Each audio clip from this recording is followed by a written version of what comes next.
And Rob basically takes our business plan, freaking crumples it up in front of our faces, leans over and drops it in the trash can and goes, "You guys should not do this. Do not raise money from anyone. You're going to lose everyone's money." Hey guys, welcome to the Navigate podcast. We are strategic navigators and we save entrepreneurs 40 to 60% on their income taxes. We're your hosts, Adam Dirksen. I'm Mitch Salanti, and today on the podcast, we have Mikey Taylor, who is a former professional skateboarder, co-founder of Saint Archer Brewery, which he sold to Miller Coors for $35 million, co-founder of Commune Capital, a real estate investment group, as well as a Thousand Oaks City Council member. Welcome to the podcast. We're going to just allow you to introduce yourself a little bit and share your background. Okay, first off, thanks for having me. My name is Mikey Taylor. My background, I started as a skateboarder. My first career, I actually became a professional skateboarder, which was a very fun 14 years. From there, I started my first business after my career ended, which was in the craft beer industry. I started a company called Saint Archer down in San Diego. And we were really successful with that business. It took off from the second we opened doors, which is not normal. And then we ended up selling our business in 2015 to Miller Coors. And then from there, I started my current business, which is a private equity real estate firm. We build apartment buildings and we build storage units. And I'm also a council member for the city of Thousand Oaks. Right. And then I'm married and I have 4 kids now. Love it. So you don't have too much going on. I'm tired. I'm tired. There's a lot going on. Yeah. Let's start with skateboarding. We said right before we started recording, I used to skateboard as a kid. I stopped at like age 11 or 12, but came in third place in the John Shepard skate contest in Lake Bluff, Illinois. So I got a little bit of something in my name. Not quite as much. Right. I didn't have my own DC shoe line, but talk to us a little bit about that and that journey. Growing up in Thousand Oaks and how that all even happened. Yeah, so I picked up a skateboard for probably the same reason you picked up a skateboard or anyone else. I just saw other people doing it. It looked fun. And I don't know, there's something about skating that just kind of grabbed me, which was actually common for a lot of the things I did. Anytime I got into something, I kind of became obsessed with it. The only difference with skating is it never let up. Like normally I would get into, let's say, biking and I'd be obsessed with it and I'd do it for like a year and then I'd be bored. And then I would get into playing hockey and then I would, all these other things, just the lifespan of my attention, it weaned over time. Skateboarding, it just never stopped. It was different. It was a different experience. And because of that, I went 13, 14, 15, 16, 17 years old. I'm still skateboarding. And I started getting into the age of needing to make some money. So instead of quitting skateboarding and, working a job, I made a bunch of videos of me skateboarding and sent it out to all these companies. And I had a handful of companies start sending me free product. They started flowing me, is what it's called. And then I started selling a portion of that product to local skaters so I could make some money. So that was like my first hustle. And then I had the opportunity to start traveling with some of those sponsors. And then I later went pro with them. And then that led to kind of what you talked about. I started having my own skateboard line, my own clothing line, my own shoe line. And it turned into like a real career. It was crazy. What age did it click when it's like, okay, I can make a career out of this and my parents can calm down a little bit? Because I think I read something that your parents weren't stoked you weren't going to college. Yeah. Me telling my parents I wasn't going to college was not a fun combo. They were not stoked on that. It took a couple years. So when I first decided to basically not go to school and start skating, I was making a little bit amount of money, $800 a month. And then I got to the point where I was making a couple grand and I was like, yeah, this is sick, but like, I can't like really do it like this. And then it wasn't until like my 4th year where I started making like, I think I was making like 80 grand a year, 90 grand a year. And I was like, dang, maybe there's something here. And at that point, my parents kind of eased up.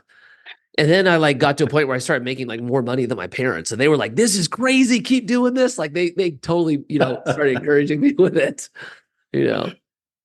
No, where was most of the money coming from? Was it sponsors mostly, contests, like a mix of both? Yeah, the majority of it was sponsors for me. So I had a skateboard sponsor, a clothing sponsor, and a shoe sponsor that paid me every month to be able to use my name. So Okay. it's typically anywhere from a 2 to 3 year contract. And then Gotcha. when you have your own line, like when you have your own skateboards or your own shoes, you start getting a royalty for every shoe or skateboard sold. Yep. So my income was a split from my basically minimum, and then I got a royalty for everything I sold above the minimum, or let's call it like an advanced draw almost. Gotcha. Pretty early on, you're pretty wise about what to do with your money. I read that you were living off of 20,000 a year Yeah, and just throwing the rest into real estate or investing it. So, I mean, Yeah. that's first of all, that's rare because the reputation that skateboarders get is you're basically you're a punk. Like you're not Yeah. smart. You're not going to be successful. I remember skating home after that skateboard competition I told you about, and some teenagers rolled their window down their car and they're like, "You're an idiot. Like you'll Yeah. never be successful."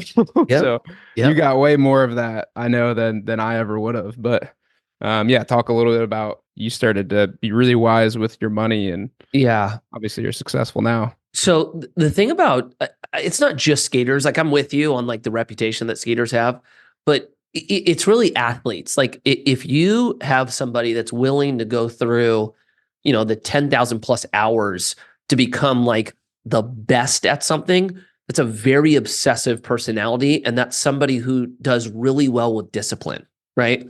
Skaters follow that mold completely because learning how to skateboard is so difficult. It takes so much time to get there that if you master it, you are somebody that does well with discipline's the only way to say it. Like you do possess that skill. And so for me back then, that's what the whole money kind of thing was. It wasn't that I was like overly bright or, had a lot of wisdom around money. It's that I had somebody come into my life and say, dude, you need to think about your money. This is what you should do. And once he gave me the framework, the discipline kicked over. And that's where I basically was living like I was absolutely broke and was good with it. It wasn't even hard for me to do that. Yeah. So the beginning stages, it was discipline that really, I think, led to the success of at least how I was investing.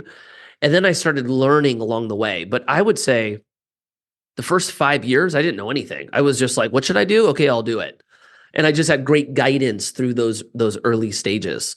Right. To your point about discipline and skateboarding, I think something that's unique that this just came to my head right now. Adam and I both played sports. He ran track in college. I played lacrosse in college. But something that's unique about skateboarding is that as you progress, there are like real tangible things that happen versus like in lacrosse, like maybe you just like your stick skills get better, but that's not like tangible Right. in the sense that like you couldn't kickflip yesterday and you can do a kickflip or a tray flip now. Yeah. Things like that. So I think that's something unique that skaters have too. And obviously in what you do now, you're very focused on meeting tangible goals. And Right. Yeah, Yeah, so it's true. that's unique. Yeah, it's a really good point. It totally is. Yeah, you get to feel the reward of the time you put in when you learn a new trick.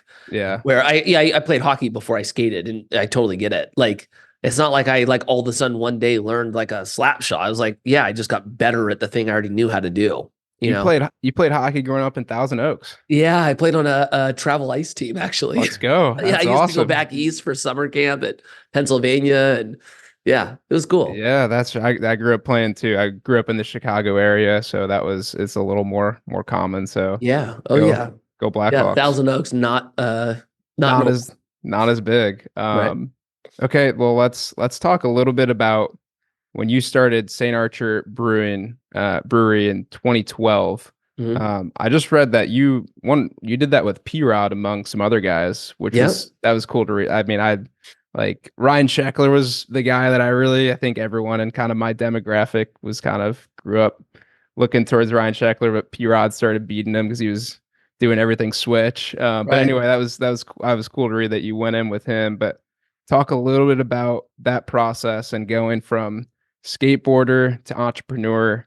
Yeah. And also, I want you to share specifically what Rob Dyrdek said to you and your group because you shared a little bit about that in AT.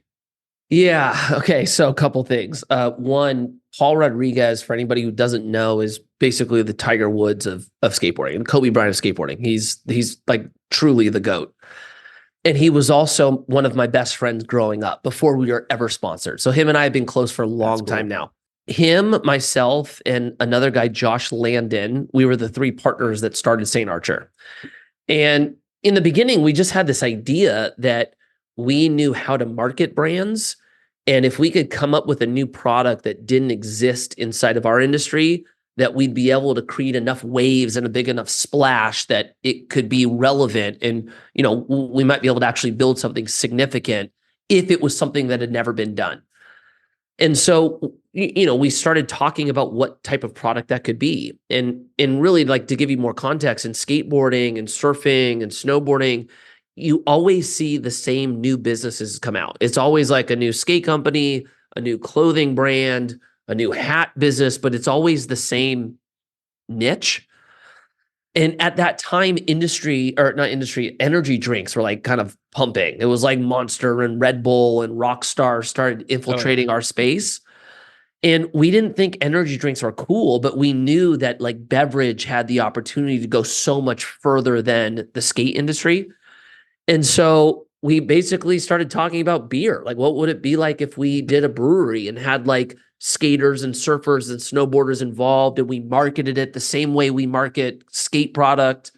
Like, maybe that could be cool. And so we basically started a business. We didn't know anything. We didn't have enough money to start it. So we had to build a business plan. We had to go out and raise money. And then we finally opened doors in 2012. And I think there was about 9 of us total when we started it. And then by the time we sold, we had almost like 55 employees. That's so it was cool. Yeah, it was a little bit of it was our college. Like, we learned business through that experience. Yeah. I believe it. Can you share the pitch story a little bit? About Rob Dyrdek? Yeah, with Rob, because I remember, I'm not going to spoil it. I'm going to let you say it, but I love that part. Okay, so Rob Dyrdek was one of the first pros I had ever met. I lived in this area, Newbury Park, and one of my close friends was like really good at skating. So all these pros would come out to see him. And I was his boy, so I would always, meet these guys as well. Rob, I met when I was 16. I remember very vividly that he would always make fun of me for the clothes I would wear, right? Like, look, this pro's making fun of me over and over. But we eventually became friends. Rob was the person who put out my first pro model skateboard. Rob was very influential in my skate career. He mentored me from basically the point of him turning me pro towards the almost end of my career. Wow. And, what we did is we watched him go from being a pro skateboarder to a reality star, to creating a venture fund, to selling businesses. Like, we were paying attention to what he did outside of skateboarding. And so when we came up with our idea of launching our first business, he was the first person that we reached out to. And it wasn't just like, hey, we got to pitch Rob. I was so excited to pitch Rob. Like, I thought it was going to be one of those moments where like your mentor looks at you and goes, I'm so proud of you. You can do this. Here's some money, right? That's not what happened at all.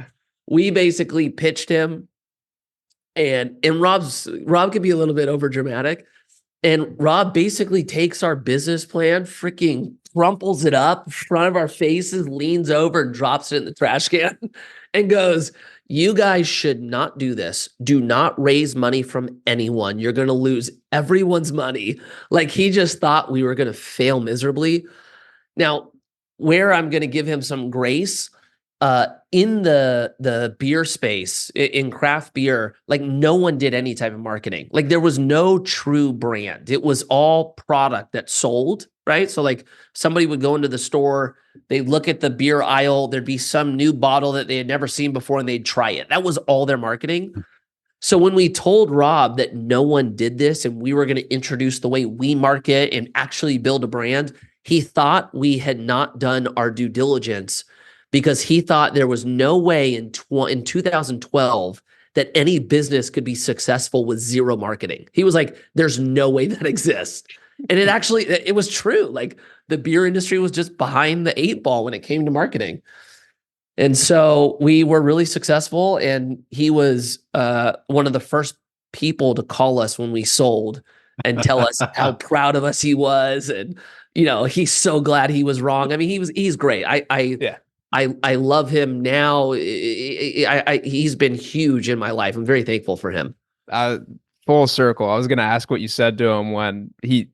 I love how I didn't just say no. He's like, "You're gonna lose everyone's money," and then goes through crumples the paper. Yeah. What'd you say? You know what, though? What'd you say to him? It's hard because, like, knowing what I know now, most people that do start businesses fail. Like, your first business is very difficult to do, especially when you have zero experience. Mm-hmm. And to have to raise money with your first business with no experience, like, knowing what I know now, I don't know if I would give money to someone in that position. Like, it's almost like you start to learn too much, and you the type of due diligence you do changes as you have more experience, more wisdom. So I don't even fault him for it. In some way, I think it motivated us to, like, prove him wrong, Yeah. But I know you're probably hesitant to say it on the podcast, but I know what one of your friends said to him at the end of that pitch. You mentioned it at AT, but did he invest? Did he get a piece of that 35 million exit, or was it? He did not. He did not. Yeah. Love that. Yeah. He That's did awesome. not. Yeah. Okay. So you made the exit, and then in 2018, you started Commune Capital. So talk a little bit about that process. Why that direction? You started a brewery, like something very creative and unique. Why go into something so practical? Yeah, good question. So we had a model that we used to build Saint Archer that was it was a little bit ahead of its time. Now it's a little bit more obvious, but we were doing ambassador marketing and kind of storytelling and building the brand around our investors through social media in order to sell the product, right? And I knew we had something that worked. What I was scared of doing after we sold Saint Archer was trying to do the same thing in the same industry that had already seen that before. So part of my thought process when I was trying to figure out what was next was, what industry is like craft beer in the sense of they're behind the eight ball. They don't understand marketing. It's stale. It's not current. Like, where could I apply this model that would separate me from everyone else? So that was the first thing I was looking for. The second part was, I started having skaters call me after my career ended and were asking me how I did what I did financially. Like, how did you get out of the skateboard industry and start a business? How are you in a position now where you're not working and you're fine? Like, how do we do that? And after I started getting enough of those calls, I started thinking about what I thought a new opportunity could be, which was replicate the guy who came into my life when I was 19, who helped me build the foundation, taught me how to build my credit, build a budget, build an investment plan, start investing. And then even when it led to real estate, like, I started getting real estate opportunities through him as well. So I kind of felt like I could create a business that educated people, empowered people, and then had an investment vehicle for people that wanted to invest in the things I had my money in. And then I could apply, this marketing aspect that we use with Saint Archer into this new business. And I just landed on real estate because I wanted to bring an investment to, at that time, athletes who could put their money into something, who could get cash flow, because we're trying to figure out how to make money once our sponsors run out. So cash flow is important. But I also wanted them to be able to build wealth because they're at a young age, and to just focus on cash flow in your 20s is kind of, I don't think that's that smart. But this offered both. And I liked the risk element of it. Like, there wasn't great risk in this in comparison to some of the other stuff that I was investing in, or even Saint Archer. And so I landed on multifamily apartments. I landed on, I'm going to build an investment firm. I'm going to build multifamily apartments. I'm going to allow people to invest with me. And all of our marketing on social media is going to be educational and teaching people how to do this. And then we just went for it. It wasn't an easy journey. I was watching a video earlier today about when you started it, and the comments were brutal. Yeah. People were ruthless. I'm not gonna. I can't even say it. The first one made me laugh, but it was. I can't Ruthless, say yeah. it on here. Yeah, this one was Commune Capital is the most complex, hardest business I have ever done. And I think private equity is just by nature very difficult. Yeah. On top of that, I had to transition an entire identity and platform along with that. So I got hit on both ends. Just a hard business that has a very high barrier to entry, and creating content that most people that follow me didn't want to see. So I got double whammied on it. What were some of the challenges in 2018 when you got started, and how have those shifted to today now in 2024 when you're over 5 years into it? Yeah, the first thing I noticed was I expected it to be easier to raise money for real estate than it was for the brewery. Like when we started the brewery, I would think so too. Yeah, I wasn't prepared for it being hard on that regard. Like I went in going, you have 3 kids that knew nothing about beer, had no business experience, we raised, I mean, it was about $8 million total by the time we were done with it. That was brutal. Now, like I know how to do business. I've been investing in real estate a long time. Like this should be a no-brainer. And what I wasn't prepared for was it's easier to sell a dream that has a shitload of risk tied with it than it is to sell an investment that is de-risked, but the upside is limited, right? Mm-hmm. Selling a 15% annualized IRR in a much safer investment is actually more difficult than selling, I can 12x your money, but the reality is I'm probably going to lose your money. Like that ends up being the easier. Too boring and safe. Yeah, I was not ready for that one. So it was harder to raise money in the beginning than I was anticipating. But now it's like the amount of money we raise, like, for context, we raised $2.5 million when we started Saint Archer.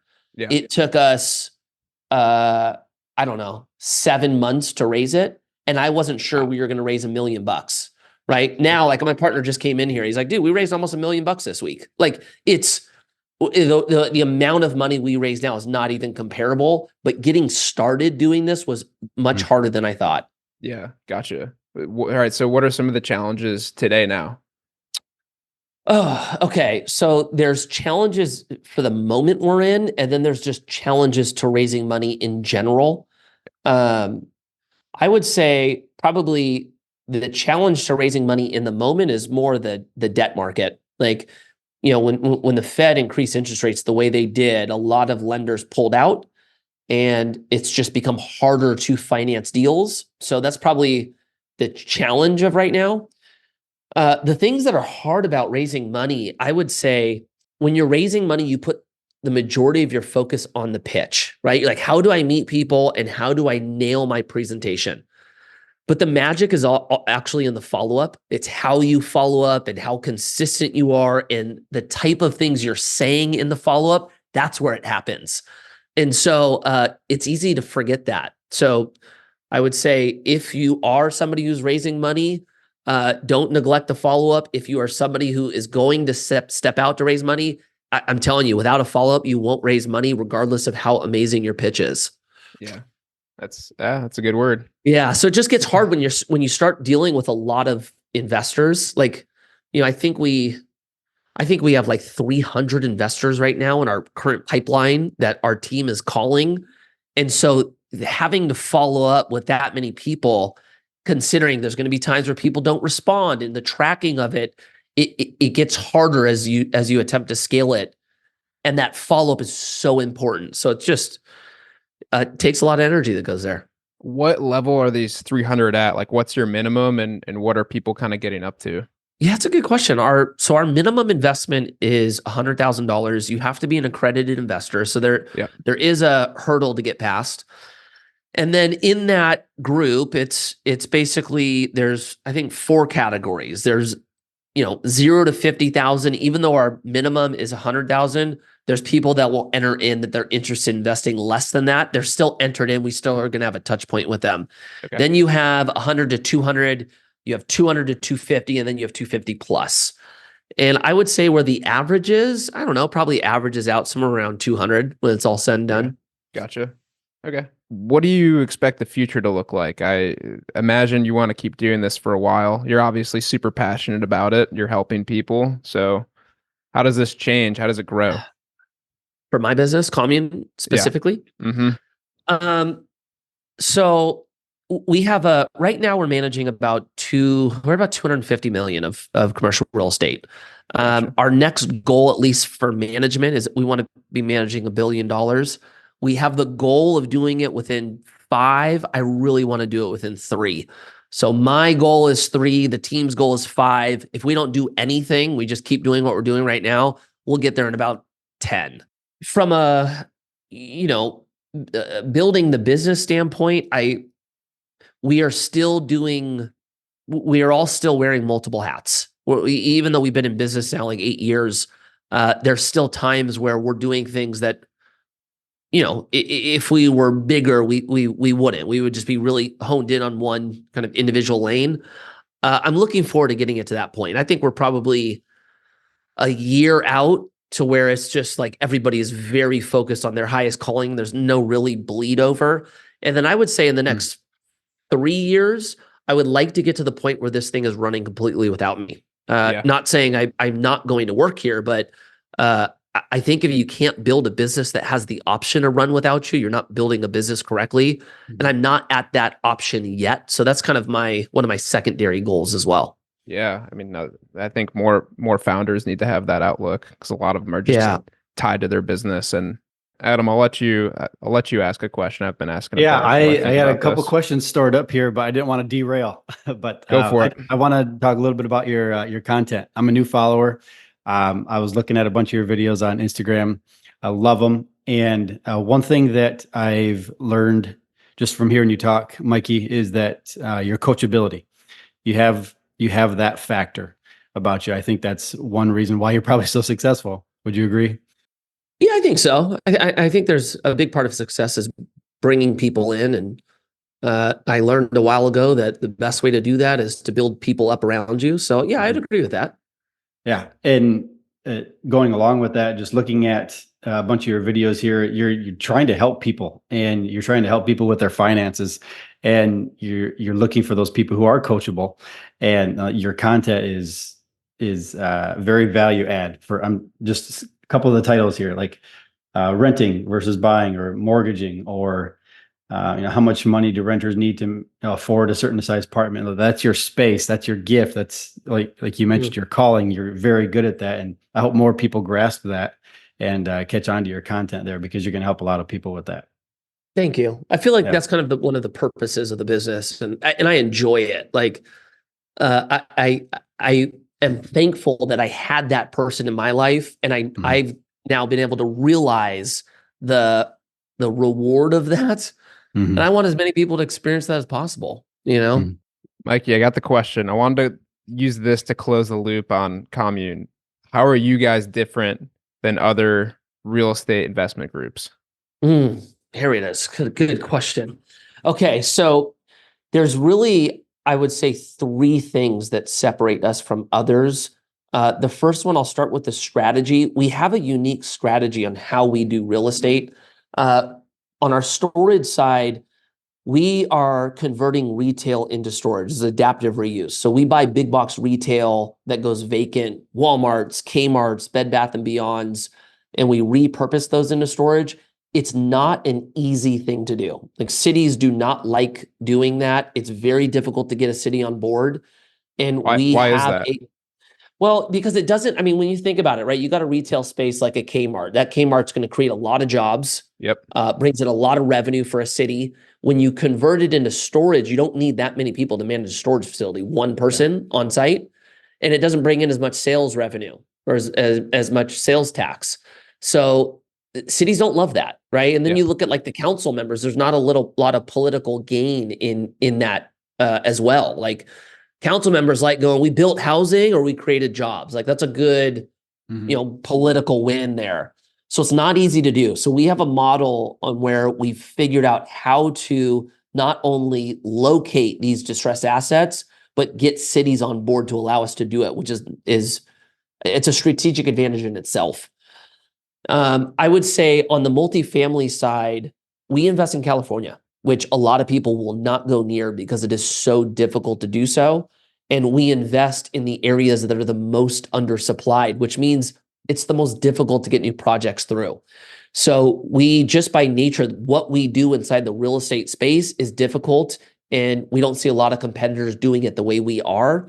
I would say what makes our group real different is most groups make money based on deploying capital, right? They raise as much as they can to get as much out into the market so that they can get their acquisition fee, they can get their management fees. Like that's how their incentive is built for them to make money.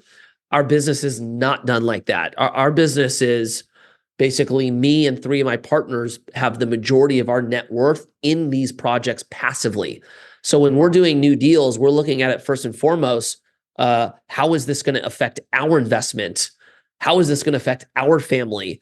And when we decide to move forward on a deal, then we bring investors alongside us to partner with us. You don't see a lot of groups like that.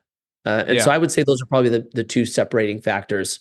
Maybe the third would be, I don't know if there's any other group with an ex-pro skateboarder and entrepreneur that has 4 partners that are all financially minded, CFAs and CFPs, and you just don't see these two worlds collide.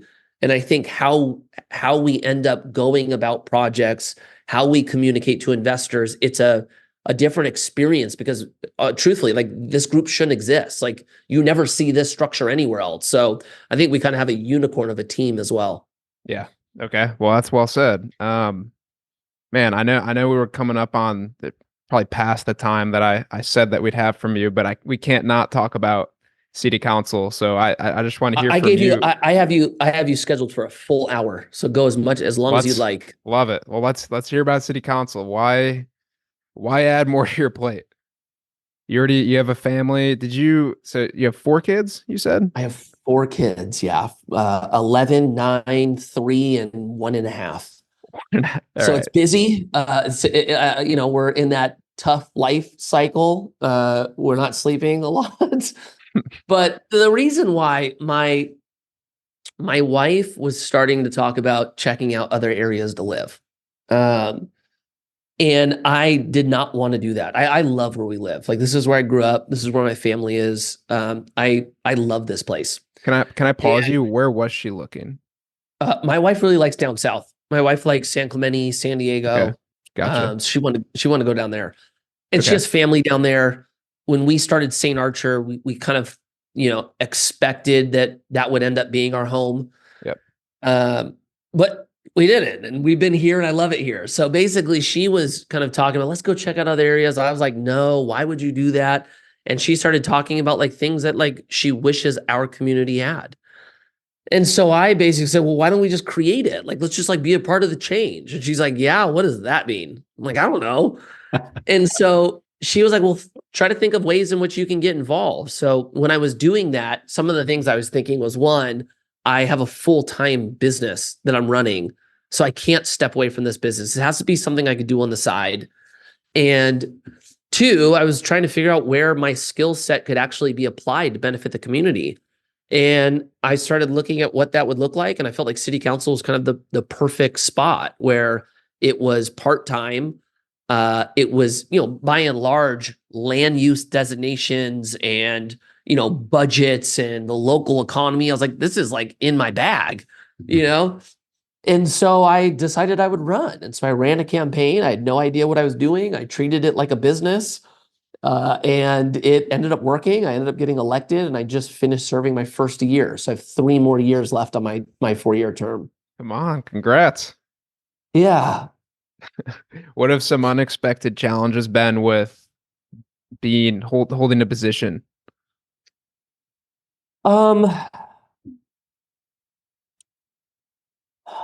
I would say for me personally, I've had to adjust to the speed in which government moves at. It's very slow. It's really, really slow. So being somebody who's used to coming up with an idea and being able to get that idea into the market within 30 days, I had to get used to adjusting that timeline. But I feel like it's a year in now. I've got a good grasp on it. And then I would say too, it's interesting because you run a campaign and you have an idea and a vision, and you have other people that are running against you that might have a different idea. And, you get a certain amount of votes, the other people get a certain amount of votes. But when you get elected, you're now all of a sudden representing everyone. You're not just representing your side. And so, you have to learn that as well. Like, how do you represent everyone, even though what some of the people want to do is actually different than what you want to do? I had to learn how to navigate through that. Right. Well, you've accomplished so much and in so many different categories of life, professional athlete to entrepreneur in two different ways, government, very, very cool, very interesting. What do you want your legacy to be when you're done with this life? How do you want people to think of Mikey Taylor? I think probably my legacy is probably going to be the kids. Like, I think who my kids become is probably going to be a testament of the responsibility that my wife and I hold. So I think that's probably going to be a big one. When people think of me, I don't know. I would say I hope that they think I really liked him. Like, I trusted him. He was always there. He was fun to be around. I think that would be it. But more than anything, like I want my kids to have all of the tools available to them, and then I want them to be able to go out and actually make an impact. Yeah. And if they do that well, I think from a legacy standpoint, I think my wife and I will be good. Well said. I like that answer. Yeah. Adam's a father of three, so I know he resonates. Yeah. So look, you know how it is, man. You got these kids that you're responsible to build into adults. You know what I'm saying? Like that's a huge responsibility, and you better lean into it. Yep. So there's no other alternative.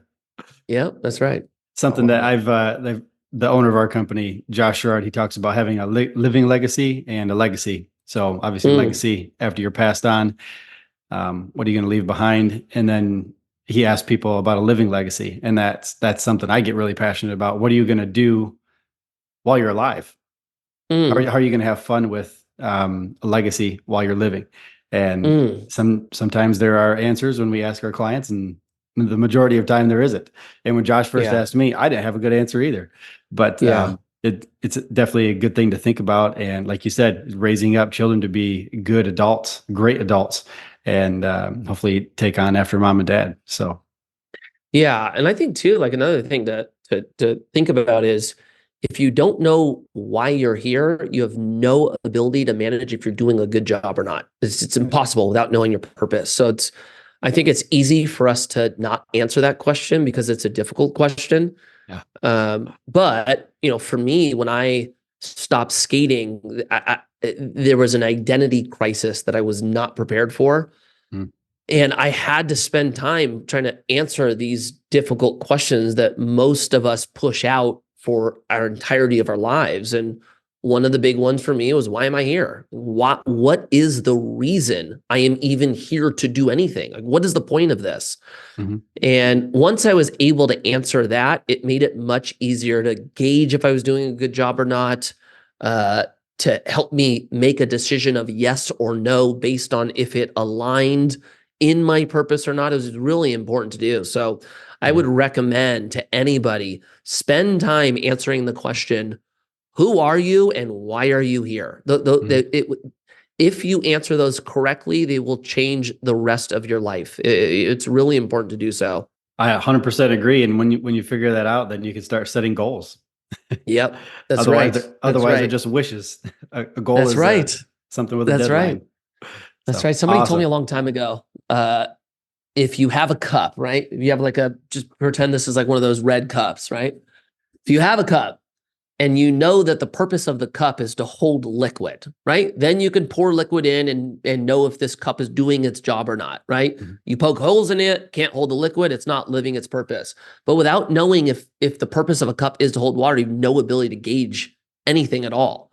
Mhm. And it's the same reason, same way for us. Like you got to know what you're here to do, or you're just running around kind of like a, chicken with its head cut off. It's like, what's the point? I think that's a good spot to wrap it up. That's a I like that a lot. Adam, do you have any final questions before we stop recording? I don't. This is Nugget Fest. People are going to pull a lot of good things out of this. Thank you, Mikey. Heck yeah, I appreciate you guys. Thank you, Mikey. Thanks for listening to Navigate. If you're interested in learning more about strategic navigators, feel free to click on the link in the description.